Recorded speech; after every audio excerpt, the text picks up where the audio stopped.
Hello, everyone, and welcome to LoveLustED. This is my story.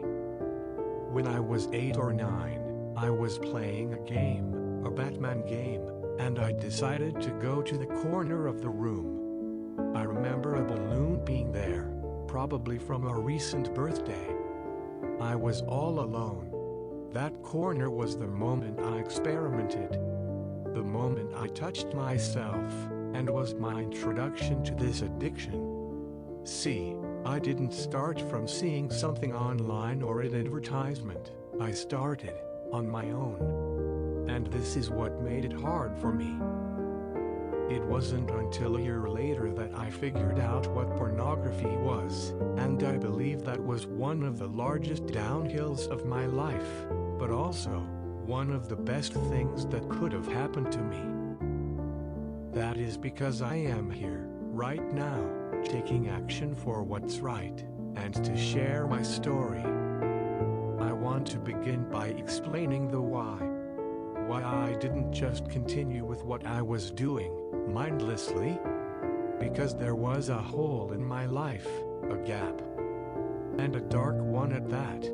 I knew there was something in me, something more, that was calling on me. That is where I learned about the application, that had a great community.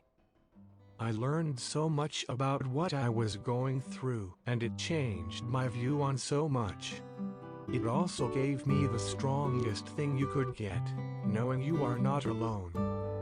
This feeling of light, the time I could power through and achieve all that I wanted to, blast off, break all of the barriers. But then I learned the downfalls and the hardships of getting through this addiction. See, the thing I think about sometimes is the best way to not be trapped in it, is to not be trapped in the first place. Some people are called fappers, some no-fappers, but how about in between, those who did neither, who never even started this? That is why we started this, to help those of you from falling into this trap like we did, and spread awareness. As I went through the days, the larger influences were my friends, well, older friends. All of them seemed like they watched it all the time, like it was normal. Like a family member, eventually you will see them doing something so much you believe it's alright to do yourself. And that's what I went through. I went on with the idea, they did it, I can too. And so I watched, and I watched, and I watched, until I realized they were bad influences, until I downloaded that app and saw how messed up I really was. See, my story is not that interesting, nor is it long, but I am only 15. And this has been the one constant thing in my life. Constantly trying to find ways to combat this addiction, and it always seemed to come back. Why? Why does it? And I learned to understand that these things are normal to think about, that these things are normal, that these things are natural, because the moment you think it's not, then that's when you are going to believe it, and that's when it's going to affect you. I coming with the idea now, nothing changes. See, the world could tell you that doing this one thing will cause this, or this, and this will happen. I disagree. It's a placebo effect. The more you believe something is true, the more your mind is going to alter to make it true.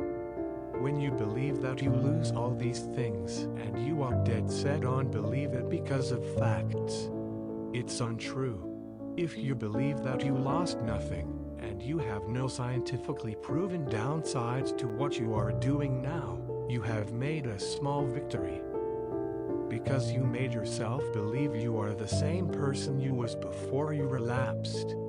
My story isn't that interesting, but I hope that listening to this, that you see the issues I've been through, the steps I've taken to make it this far, through all the years. See, we aren't only exposed to this on the internet. not just from friends. Sometimes we get introduced to it from ourselves. I remember when I was younger, I would try to search these weird things on my tablet, and next to my mom because I didn't know any better. I thought these things were fine. And that same time, I searched it, and I saw some things. The search query was one that brought me to a website, and that was when I learned about pornography. I wish I could remember my first emotion when I saw that first ever picture. Fear? Excitement? Happiness? Curious?